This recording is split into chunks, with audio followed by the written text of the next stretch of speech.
Hello everybody, I'm Radioactive Duck, and this is Dwarf Fortress. So for the past dozen or so videos, we have been in our fortress at PageNut, but today we are going to do something a little different. We're going to create a new fortress. We're going to go to the oracular plane here. So the thing about Dwarf Fortress that I absolutely adore is it is so broad in scope, and there are so many different things that you can do and learn, and there are so many different styles of play. I opt for a more Bob Ross-like play, cozy game sort of style. But some people do, they raid and they pillage and they do all sorts of things. Let's see if we can find a good embark location here. This doesn't look like a bad area. We've got temperate. There's some wilderness. But there's some calm here. We're near elves and humans, which is good. No goblins. Anyways, this game, I tend to play two different maps at once, sort of. So I have the map that I play here for YouTube, and then I have my personal map that I play on my laptop, before bed or when I get home from work or whatever. This game has me hooked. I have sunk probably 500 or 600 hours into this game in the past couple months, and it has been a long time since a game has gripped me like this. And there have certainly been other games that I've sunken a lot of time into. World of Warcraft, back when that came out, man, that had me. I think, it had so many. I think we're going to embark around here. Very deep soil, light aquifer. I am closer to the humans. Okay, I'd rather be closer to the humans than the elves. Let's take a look at this area here. Anyways, World of Warcraft had me. I sunk a lot of time into Terraria. I sunk a lot of time into Stardew Valley.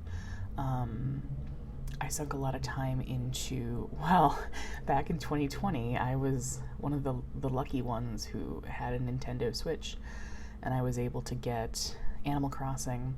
But even before all that, I have sunk a lot of time into other games. Even when I was a kid, I was fortunate. My family was a big Nintendo family, and so we had the original Nintendo, we had Super Nintendo, we had N64. I kind of like this area here. I'm close enough to the humans, but I thought I saw a spot with sand down here, maybe. Anyways, we always had a video game system, and for the first chunk of my life, I was a, console gamer, and then, man, World of Warcraft, I think, switched me over to PC gaming. Actually, I think I played PC games before that, now I'm trying to remember my first PC game. Probably SimCity? I don't remember. But anyways, one of the games I think that really sparked my love of gaming was Final Fantasy IV, 2 marketed in America. My dad picked it up on a whim. I don't know if I'm going to find that sandy spot. My dad picked it up on a whim, not knowing what it was, and I was 6 or 7 at the time, which I didn't know how to play. I was used to Mario, Super Mario World. I think I had Donkey Kong Country. I was used to the typical American, not American, but what was popular. Oh, here's where the sand was. The typical American, popular games. Metroid, Contra, things like that. I was obsessed with the X-Men arcade game. We had an arcade in my very small town at the bowling alley, and man, I would pump quarters into that thing. Anyways, Final Fantasy II, Final Fantasy IV, had me hooked. Like, I fell in love with the story, the way that the game played. I have played that game probably like 100 times in my life. Okay, I think we're probably gonna embark in here. I like being where there's a lot of trees. The elves will probably come and knock in and tell me not to do stuff, but how is it scorching? Oh no, it's the scorching root. I was gonna say, how is it scorching there, but it's not. I think this is a good spot. Let's do the one on the little corner here. So, anyways, Final Fantasy 2, Final Fantasy 4. I've played that game so many times. I know it by heart. Like, I know the dialogue. I know it by heart. And of course, Final Fantasy 3/6. Probably one of the most beautiful games ever made. Like, I don't just mean like the graphics. Like, obviously the graphics were, little pixels, but beautiful story, beautiful play, beautiful message. I've also played that game like a million times. I have the Steam remasters. Like, I've played them as an adult. Love them so much. I think we're missing buckets, because I think I saw in the messages that the buckets were gone, so let's get some buckets. Anyways, so I mean, there are games that I have sunk a lot of time in my life to, and there are games that I revisit, but lately, I don't know, lately I haven't had the desire. Like, the last game that I really played, my roommate and I played Kepler together, and that was fun. We played Necess for a bit, that was also fun. But compared to Dwarf Fortress, like, they don't even scratch the surface. Like, this game just has so many layers to it, both literally and figuratively. Let's bring some more food. And I'm trying to think. So for my birthday, he got me Elden Ring, and I know that's a super popular game. That's also a beautiful game, and I could not play it for like more than a day. I think I played like a night maybe, or like 2 nights, and let's we'll go to 250. We'll see what we can get. And then 250, and then we'll get some instruments, because that's how I roll. Anyways, and it's not that it's a bad game. Like, it's wonderful and well rated, and people love it, but it's just not my thing. I don't know what it is. I don't know if it's like WoW burnout or what. I don't know, but it wasn't for me. And I mean, I played WoW for a long time. Like, I raided through Burning Crusade. I raided through, we don't have a good selection of instruments. I raided through Burning Crusade.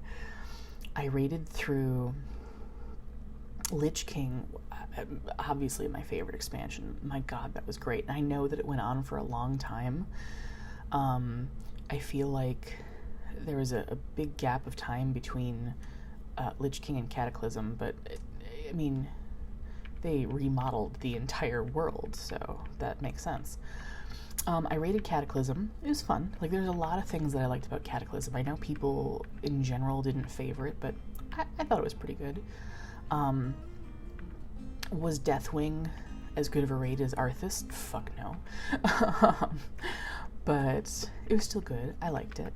And I liked the changes. Well, I liked most of the changes they made to the world. I was Horde for sure. Horde for life. Thrall was my homeboy. Man, we landed in a really good spot. I feel like I want to start maybe... God, this is such an ideal location, like right here. God, how convenient. Anyways, or maybe right here. Why don't you just take a look here, and we'll look at the rest of the elevation, some of the other upper layers. Anyways, I played a little bit of Mists of Pandaria. I rated it, and took down Garrosh, which was great because I hated him, and I knew that we were meant to hate him, but I just felt like, I don't know, that was a strange direction to take the Horde in, and I didn't like the remodel to Orgrimmar. I liked the Orgrimmar, I think. I didn't like the remodel. I really liked the old style better. I liked the remodel for a lot of things, but not that. All right, I think we're gonna embark here, but let's take a look at the upper layers. Anyways, so I played Mists of Pandaria, and that's kind of when I tapped out. Like, that's really when I lost interest.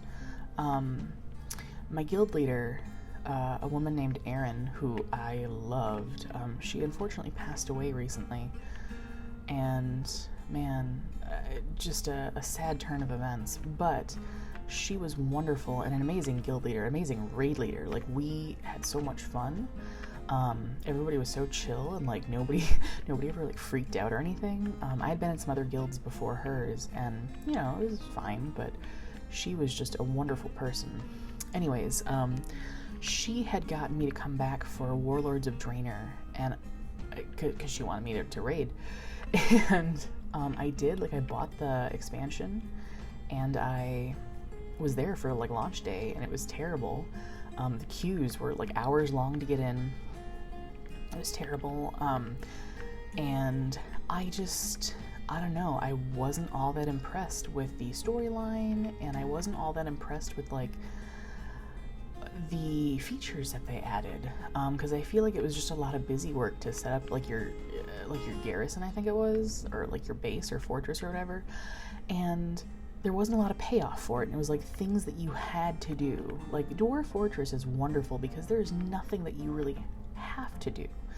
There are things that you choose to do. Like, you can set up different industries. Like, granted, most of my maps, I set up a food industry and I have them pumping out lavish meals because, man, that makes a lot of money. But sometimes I will do, library industry, like the book industry.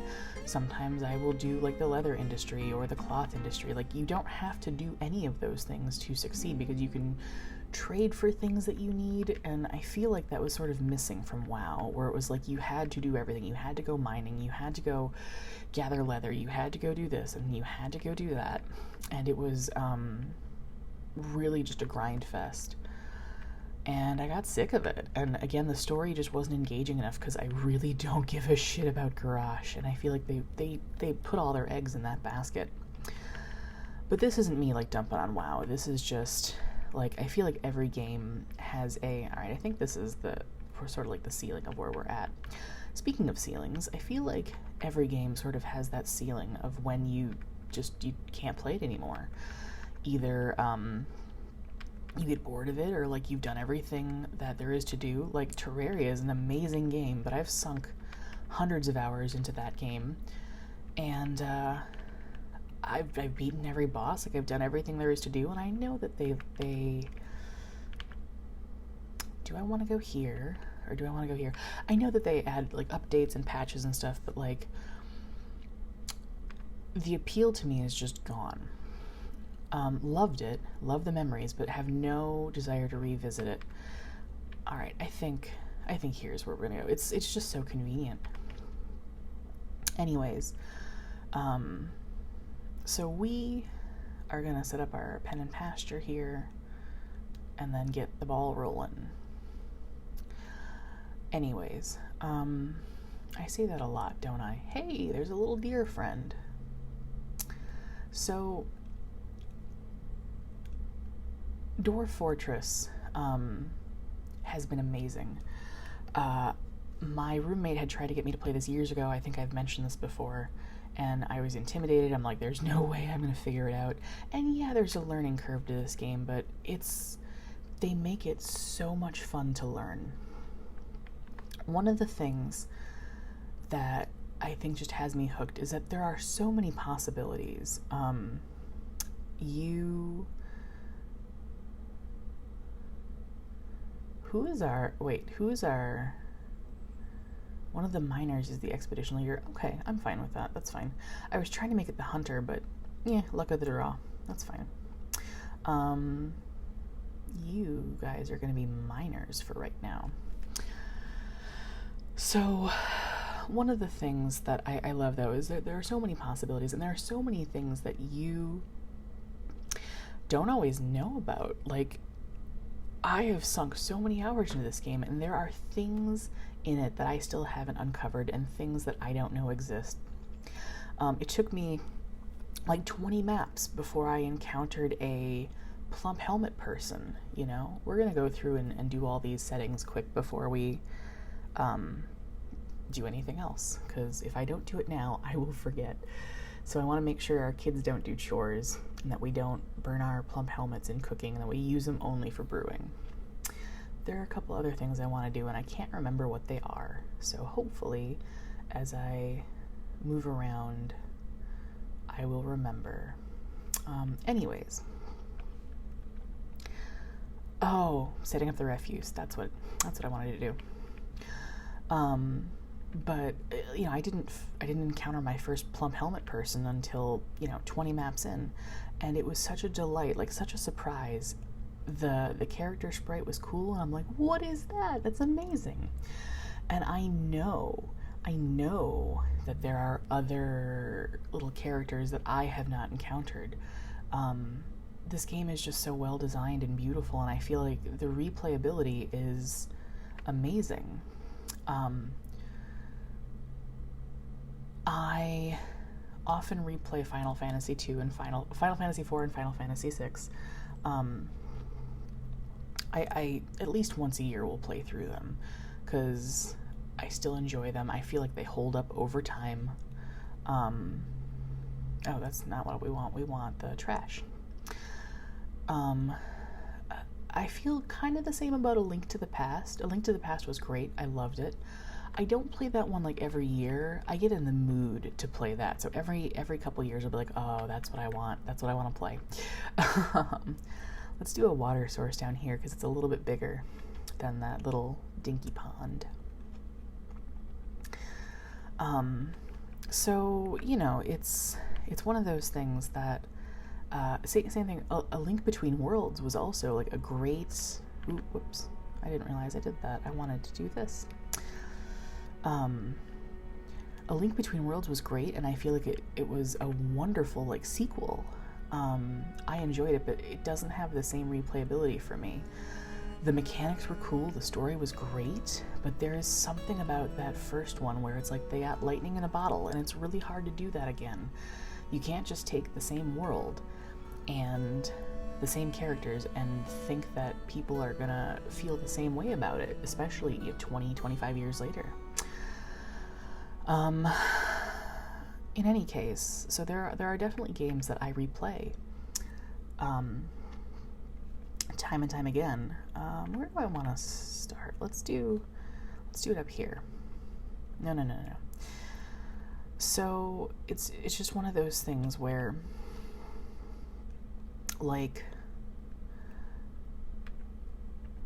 I feel like Dwarf Fortress has this wonderful replayability, because there's so many things that can be different. There's so many variables that go into how the game and how your fortress can develop, and problems that you have to solve, problems that you have to work through, and that kind of unpredictability and spontaneity gives it this replayability, and that makes it so interesting. Like, every map to me, I like better and better than the first, or than the previous. It's just one of those things where it's like, I keep learning more and more about how the game works and what I can do. And Page Nut was a great map. It really was. And we may go back to it at some point. But on my other map, like, I got down to magma level, and I started, like, mining gems in the little gem wall, and I unearthed the monsters, like you do. and some unpredictable things happened, and like 3 of my squads got like wiped out, and it was kind of hilarious to watch, but let's just fill it out. It was kind of hilarious to watch, but you know, it made me think of all the things that I learned and just how far I've come as a Dwarf Fortress player since starting PageNut. And I know that these videos come out like weekly, but you know, it had been probably about 2 weeks since I recorded one on PageNut, and I had been strictly on my personal one, my personal map. Man, do I want to go out this way, or do I want to just go out this way? I don't know. Sure, that'll be fine. Anyways, let's get the ball rolling here and get these dwarves to work. Anyways, so I've learned so much, and there are things that I did on my PageNut map that I'm not going to do on this map, that I don't think were in the best interest of my dwarves, and I don't think they helped me, you know, set up the fortress in a way that helps it operate efficiently or operate effectively. And so we're going to start over, and again, we may go back to PageNut, I think, and try to maybe like solve those problems that I created. But for right now, we're going to start a new little world and a new little fortress and see how far we can go. And on my previous maps, I'm always like, oh, we'll go at the dwarves' pace, but I never actually like do. I'm always like, oh, did we hit Aquifer already? Well, that is a first. See, this is a first for me. I don't know if it's an aquifer. Might be. Oh no, it's just a pond. Okay. That's fine. That's fine. I'm like, did we hit aquifer already? I've never hit aquifer on like the first layer. Well, this isn't the first layer, but my entrance point layer. Anyways.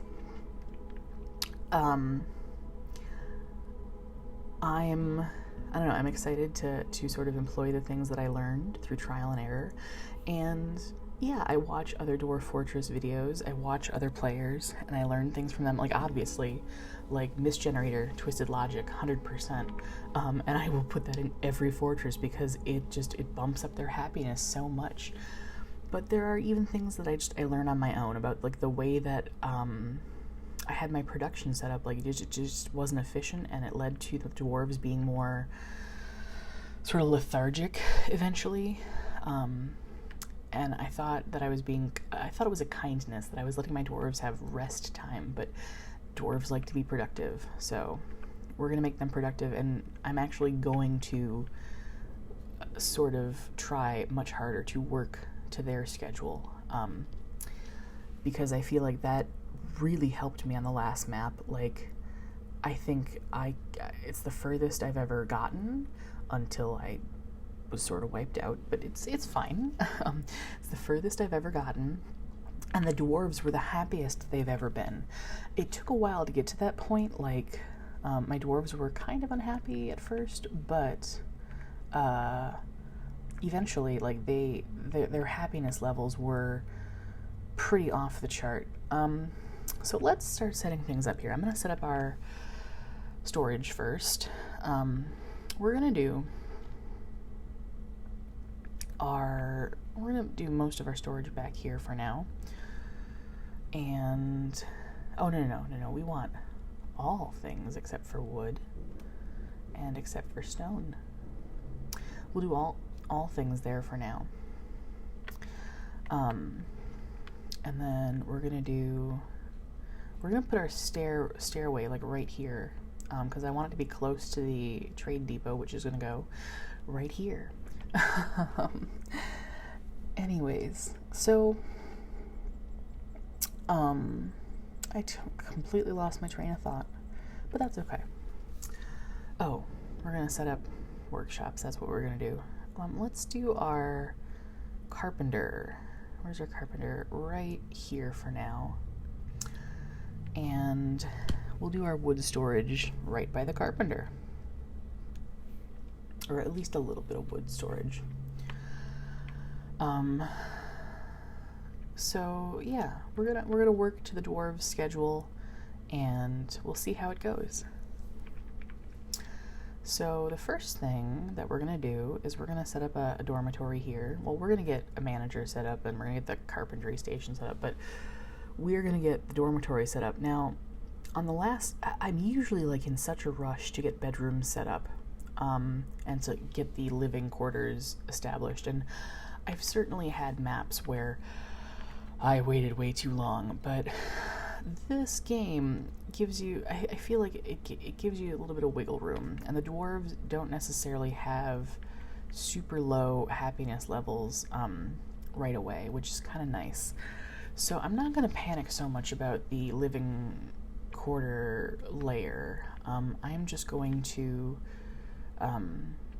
make sure that I have some sort of industry established, like a farm or something, or like the butcher shops. I want to make sure that we have access completely to food and water. I'm also going to try to set up some farms here. I think here is probably a good area to set some up. I'm going to pause things while I do that. Just actually move out of the way, dwarves. I'm going to pause things just because I don't want to lose track of what the dwarves are doing, and I want to make sure everything is in the right spot. So let's look at our farms. Let's make some gardens here. I think we're gonna do like that. Oops, we need to make sure that this is checked. Okay, we're gonna do another one. Oh, I can't do it right there because there's a plant. Can I harvest that plant? I can't. Okay, bummer. That's okay. We will just do one nearby, and then we'll do one next to it, and then we'll do one right here. And I think 4 will be good for us to start. Oh, we should probably set up a little fishy area too. Man, he's already fishing, so never mind. He is fishing and leaving the fish to rot. I want to make sure. Now, we embarked in a calm area. I've done wilderness and untamed wilds before. I still, sometimes in the calm areas you get gators. It happens. So I'm just going to scan and make sure, but it doesn't look like we have any beasties to chomp on our fisherman, our fisher dwarf. All right, so they're doing what they're going to do. Let's start mining down and see what goes beneath us. Okay, so we've already hit some loam. That's fine. I would like to hit aquifer early if we can. If we're gonna hit it, if it's over here. I don't know, we don't know where it is. But, and now we've got some more loam. Okay. I like to do these first layers. I think you've noticed this. I like to do these. Hey. We've gotten just what I asked for. We're hitting our aquifer. So that's pretty great. Now, fingers crossed it's not a super big one, but we're going to use this aquifer to set up our water source. Now, as much as I like, we're going to pause for a sec, as much as I like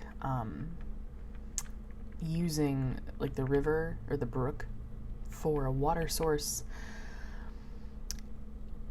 I like using the aquifer.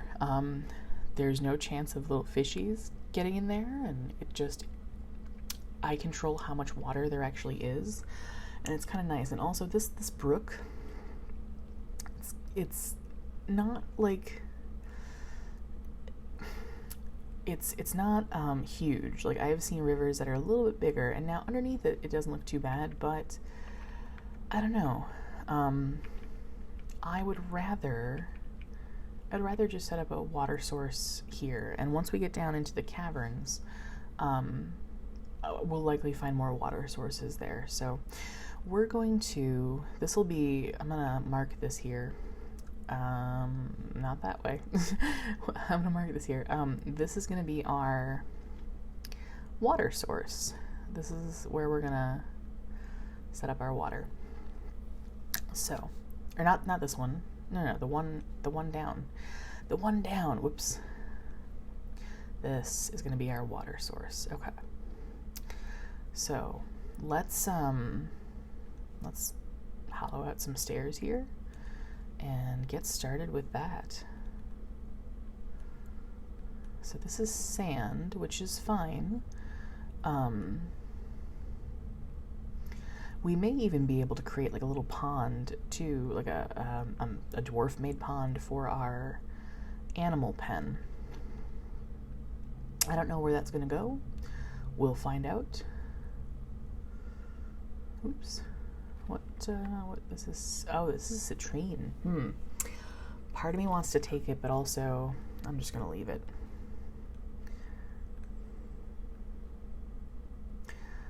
So, as it goes, my idea is to sort of get the top of our fortress set up, and then establish some sort of industry or farm or something, so we can get our stills and kitchen going, and then maybe like set up our stone workers, and then we can maybe go explore and look for a good place to set up the domiciles. So that's going to be our water source. Is our cart unpacked? Not quite, but that's okay.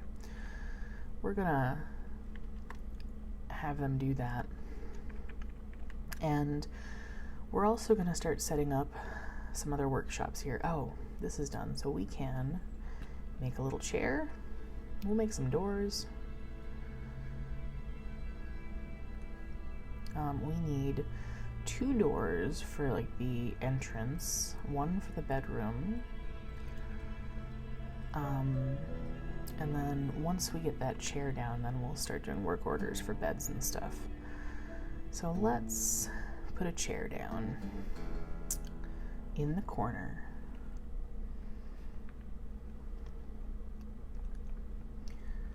Now, we're going to assign this to our administrator, because our administrator is going to do the bookkeeping and such. So, our manager is our administrator, and our bookkeeper is our administrator. I think our broker is actually going to be our hunter. Normally I do the expedition leader, but I wanted the expedition leader to be the hunter. Didn't happen, but I still think I'm going to make the hunter where is our hunter there? Our broker, because the hunter, is around and up here. So, usually up here. So, all right, let's get a work order going. Let's do some beds. And we want to set up some workshops. We definitely need a still. We definitely need a kitchen. Oops, wrong thing. We definitely need a kitchen. I'm gonna hold off on the mechanic right now. We don't have any stone yet.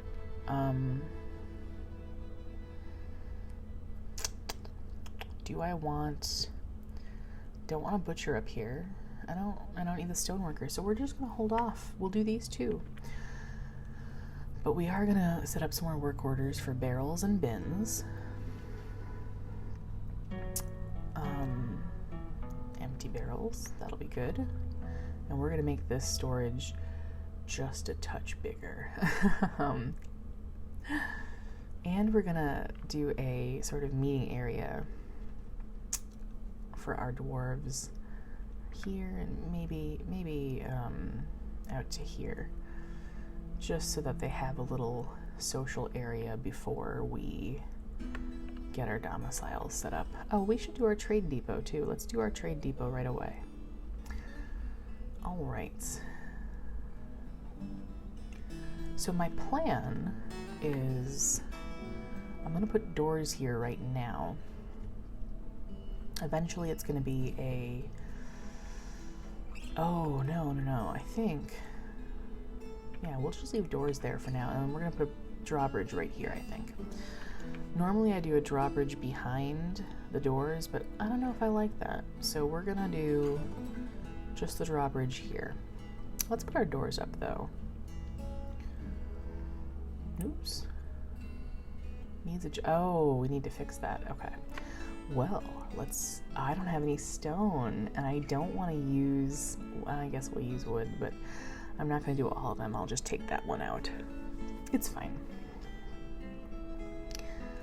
We'll do some wood, and we can always replace it at a later date. We're going to need to do that over here, too.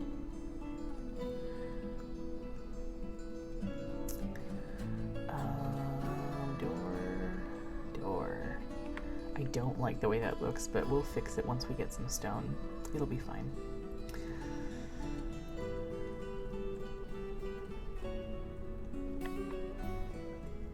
So, our gardens are not coming along, but you know, that's fine. We've got food and drink for now, and oh, a little happy squirrel. All right, let's get some beds in there if we got them. We do. Eventually, this is going to be an office, or maybe we could turn this into a, oh, you know what I do want to make? I want to make a dining hall up here. That served me really well. I normally don't, but you know, it actually served me really well. So what we're gonna do is we are going to actually expand our storage, and then we're gonna make a dining hall. Although I don't want the door right there. I like having a little ledge. It's not as big as this one, so we're gonna actually make it a little bigger. There we go. And I like things even. I know some people don't like squares or like the hard edges. They like to do more like circles or hexagons or whatever. I'm not. I like everything neat and orderly. Like this is gonna drive me nuts. I want everything connected, but life doesn't always work out that way. This game doesn't always work out that way, so let's plant some turnips. And let's actually harvest some more fruits and veggies if we can. All right. Did I do a work order for bins? That's the question. I know I got barrels. I did not. All right, let's do bins. All right, there we go. That looks great. This is also looking pretty great. Let's make some tables. How many do I want? I don't know. Let's do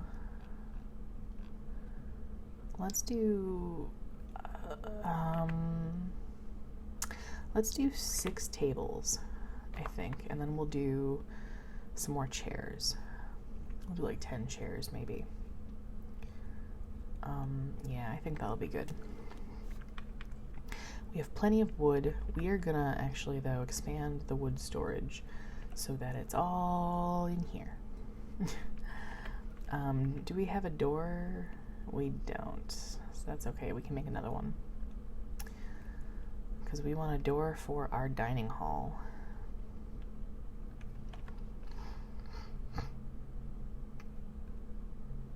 And we'll stick the last of these beds in here.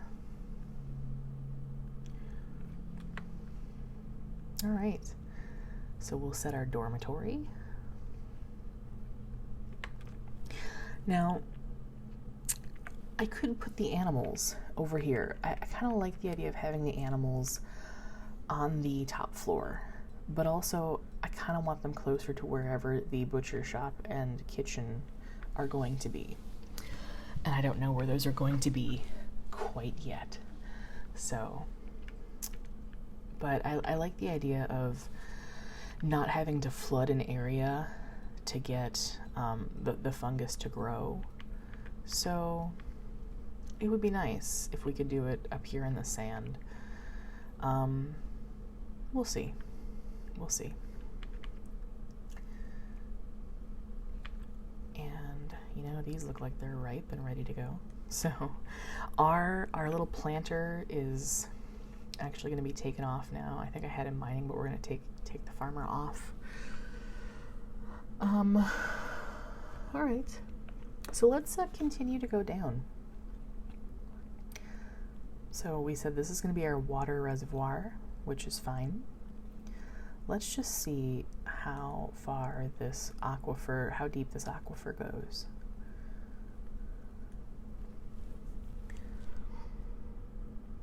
We'll find out. Maybe, if anybody ever comes down here. Okay, so we hit a little respite here. Ooh, white sand. Okay. So we have a little bit of a respite, but that doesn't necessarily mean anything. Let's go back up.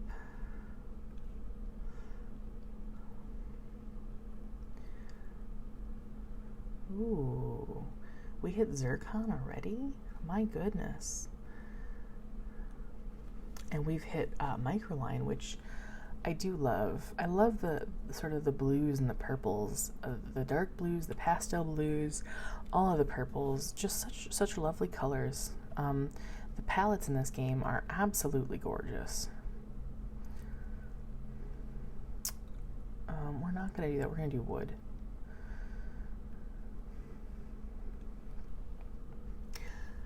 Save the microline. I don't know why, but I feel the need. I feel the compulsion to save it. Kind of want to see what that is, but also I don't. So we're not gonna.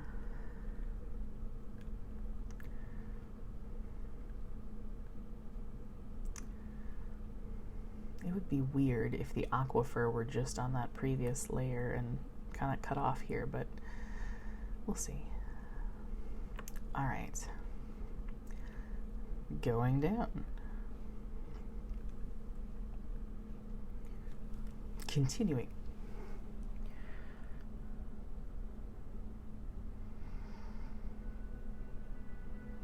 All right. Hey, that's kind of nice. Okay.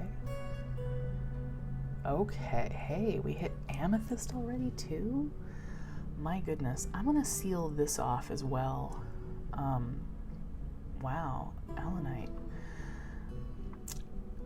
Maybe I won't. I don't know if this is just dampness or if it's actually aquifer.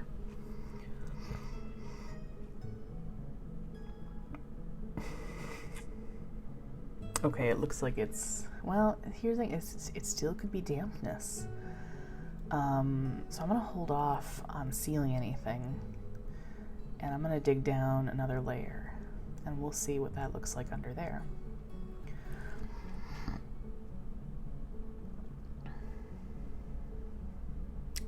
So we're still damp in the corner here, but is it aquifer or is it just dampness?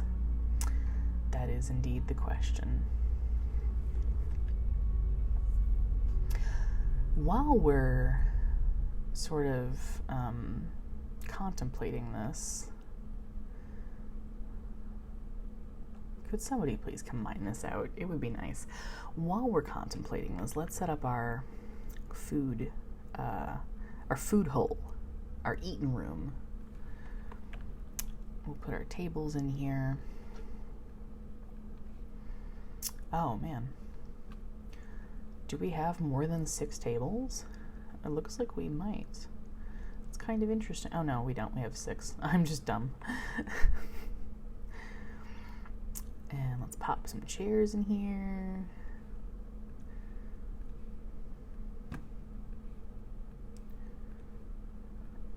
Okay. And we'll do a little bit of food storage. All drinks. We don't really have any mead right now, so I'm not worried about that. All right, the eating room. There you go, everybody. Oh, my cat just sneezed. That spooked me a little bit. What a cutie. Anyways. All right, let's take a look at this. It's not wet anymore, so it's just dampness. Okay. We dig, we dig. Let's go. Let's continue on. We'll see if we hit aquifer again. I don't know. I think it's just dampness though, so we gonna go. I'll pay careful attention, but I think I'm just gonna go down to, we'll go down to 10 and then we'll go 5 by 5, you know? 5 layers at a time.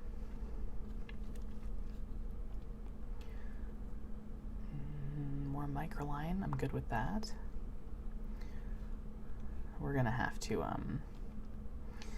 deal with the fact that these are, that the dampness is gonna prevent those stairs from being dug out, but it's fine. Yeah, everything's dry now. That's kind of great. I'm not going to do an immediate like workshop under the aquifer, because you know how it goes. If you start planning for expansion, you're going to hit more aquifer. So we're going to go down a few layers before anything else. And then we'll figure out where we want to put stuff.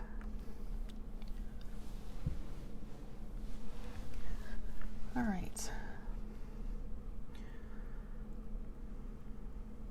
Pyrite again. Man, we have been hitting some good gems.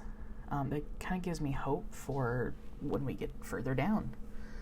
Or it could just be a trap. It could be a trick. And we could get all the good gems up here and nothing down below. So, we'll see. All right. I kind of want to like keep going down till we hit cavern, because I kind of want to see where that cavern is. I like the idea of having workshops above the cavern and then the domiciles below the cavern, because I feel like that's a good degree of separation so that the noise doesn't bother the dwarves. But we'll see. Do we have any more seeds that we can plant? No, that's fine. I mean, we may have turnip seeds, but... Oh, are we... Yeah. Oh, no, we're in summer now. Okay, that's fine. So I was gonna start setting up work orders for drinks. We're gonna keep that going for now. The fruit one I'm going to modify slightly though, because I feel like we usually have less fruit to start. So we're gonna do amount of drinks less than, we'll say 300 for now, for our fruity fruits. And then our kitchen, we want lavish meals, but again, we're going to limit that to, we'll say 300. I feel like that's a good amount so that things are pretty balanced and we don't run out of either. And I'm going to keep a close eye on that. Sometimes in the past it's gotten away from me and I've looked and I'm like, we're at 0 drinks, which is not good. So, okay. Things seem to be going swimmingly, so I am going to, I'm just gonna see how far we can dig down until we get to that cavern. The dwarves are gonna do what they're gonna do. They're gonna cook, they're gonna hunt, they're gonna fish, and they're gonna mine. Things look like they're in a good place. I'm pretty sure, I want to double check because my brain is dumb sometimes. I want to make sure that I turn plump helmets off. I did. Good. Okay. Because that is the one thing that I've sort of forgotten in the past that has come back to bite me in the ass. So, all right, plump helmets are good. All right, let's continue on. Or we can make our water reservoir. But the thing is, I want to figure out where the farm is going to be and where our domiciles are going to be before I actually set up the water reservoir. It's just easier that way. So we have some nice colors on this map. I'm always so impressed by their color palettes. Like, whoever designed this game is just amazing. I am hooked. This game has me. I don't know how long I'm going to be playing, but I am not sick of it, and I am obsessed. All right, hey, we got orthoclase already, which is great. Got some obsidian. Wait, what? I have never had obsidian this high up before. I have never had obsidian this high up before. I don't know what that means. This is why I love this game. This is why I love this game, because it's full of so many surprises. We're gonna keep digging. Rubicells already. What the hell? I have never, and we hit our flux already. I've never had obsidian this high up. I've never had like this many consecutive like good gems this high up. Man, what a game. What a game. This is a good place for me to take a break, get a drink. Let's do that, and I'll see you in the next one. And so, adios.